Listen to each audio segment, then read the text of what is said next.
말씀하신 부평 미군기지 예. 활용 문제도 중요한 현안입니다. 캠프마켓도 그렇고요. 랜드마크 그리고 방송국 유치하겠다 이렇게 말씀하셨거든요. 네. 어떤 청사진 그리고 계십니까? 일단 인천 방송 찾기라고 해서 저희 시의원 때부터도 그리고 네. 그 전에 이제 선배 의원님들 때도 그런 그 인천 방송 주권 찾기에 대해서 굉장히 열띤 토론이 있었는데 예.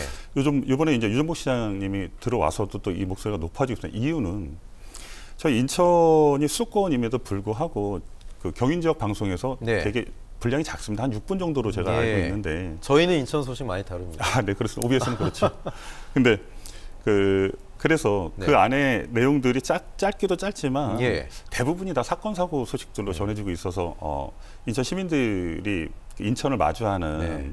그런 부분이 좀 답답하고 굉장히 좀 억울한 부분이 없지 않아 있습니다. 그래서 인천 방송국을 유치를 하겠다는 생각을 갖고 있는데 그러면 우선 마중물로 예. 우리가 이런 부지를 제공하겠다. 그러니 여기에 유치를 해달라라고 네. 해서 캠프마켓이나 삼보급단이 그 이전 부지에 우리가 인천 방송국을 유치를 하겠다라고 네. 먼저 이제 제안을 한 거죠. 역제안을 한 겁니다. 예, 그렇군요. 최근에 부평과 여론조사에서 유권자들의 생각을 좀 물어보면 시급한 지역 현안이 재개발, 재건축 활성화입니다. 왜 우리만 재개발, 재건축이 활성화가 안 되냐 이런 불만들이 좀 있으신 것 같아요. 네. 어떤 답을 좀 하시겠습니까?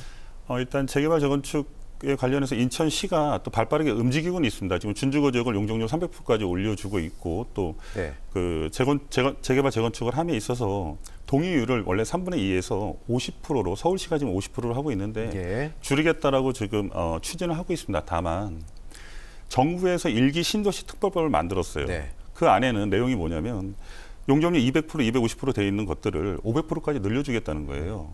근데 일기 신도시가 생기기 전에 원래 원도심이 있었잖아요. 네. 그럼 원도심에 대한 혜택은 무엇이냐? 이걸 빼먹었다는 얘기예요. 그래서 원도심 특별법을 만들어서 일기 신도시처럼 원도심도 일정 규모의 면적에 맞춰서 재개발, 재건축을 한다고 하면 일기 신도시처럼 용적률을 500%까지 주겠다라는 네. 법을 제정을 해서 우리 원도심에 좀 그 빠른 재개발, 재건축에 빠른 그 일들을 만들어 보겠다라고 해서 제가 공약으로 하나 좀 내세웠습니다. 네, 그렇군요. 공약 발굴 또 유권자분들 만나시느라고 정말 하루가 24시간 부족하실 것 같습니다. 그런데 캠프 청년위원회 출범을 하셨습니다. 한 100여 명이 함께 한다고요? 배경이 네. 어떻습니까? 제가 18년 전에 청년위원, 동청년위원으로 시작을 해서 예. 그 부평구 청년위원, 인천시당 청년위원 이렇게 네. 단계별로 올라가는데 18년 걸렸습니다. 제가 봐서는 꽤 오래 걸렸다고 생각을 예. 하고 또 선거 때만 되면 청년 하면서 청년들 불러서 일은 하지만 정작 끝나고 나면 나몰라라 하는 게 네. 여태까지 실태라고 좀 생각을 하고 또 정말 훌륭한 청년들과 인재들이 있는데도 불구하고 뭐 저희 당이나 다른 당이나 청년들을 발굴해서 키워지지 않아요. 그래서 이번엔 대대적으로 한번 그런 부분을 개선해 보자라고 네. 해서 청년 위원들을 제 소신을 가지고서 얘기를 했고 한 100여 분 정도가 모이셨는데 이분들을 우리 당의 미래라 이렇게 좀 말씀을 드리는 게 옳다고 봅니다. 네. 최근에 일신동 수도권 고속도로 하부 공간 이 문제점 관련해서 도로공사죠 함진규 사장 만나셨더라고요. 네네네. 어떤 부분에 대해서 지적하고 좀 건의하셨어요? 일단 뭐 여러분 다 기억을 다 하고 계실 네네. 것 같은데 하부도로 그러니까 외곽순환도로죠. 지금은 맞습니다. 이제 수도권 이름이 바뀌었지만. 수도권 제1순환도로인데 거기에 불이 나가지고 유리차에서 그 대형 사고가 날 뻔했잖아요. 그래서 그동안 그 밑에 있었던 그 하부 도로에 보면은 그 안에 공장이나 내지는 뭐 적치물을 할 수 네. 있는 공고, 뭐 택배 회사 뭐 이런 것들이 쭉 있습니다. 근데 그게 이제 계약이 그 20년 만기예요. 근데 내년 2월이면 이 만기가 들어옵니다. 네. 근데 부평 일신동에 또 부계동에 군부대가 들어와서 그렇죠. 17사단으로 예. 들어와서 되게 문제가 많이 됐잖아요. 네.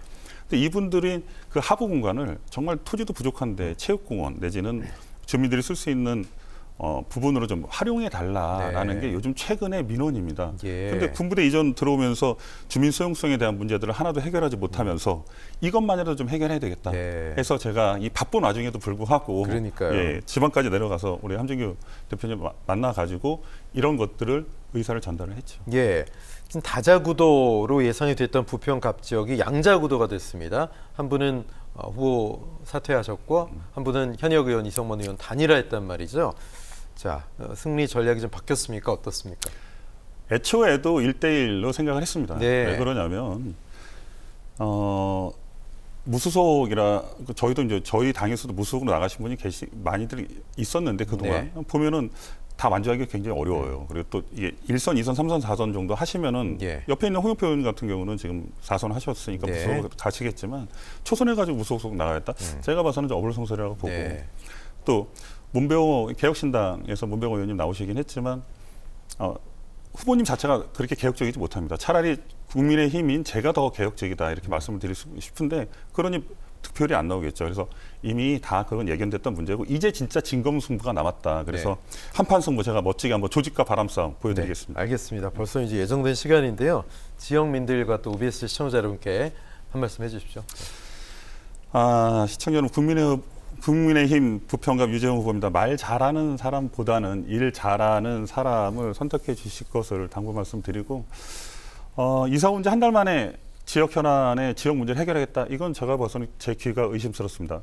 지역에 살면서 지역 주민들과 스킨십하면서 오랜 시간 정치한 사람들을 4월 10일 잘 선택하셔서 투표해 주시길 당부 말씀드리겠습니다.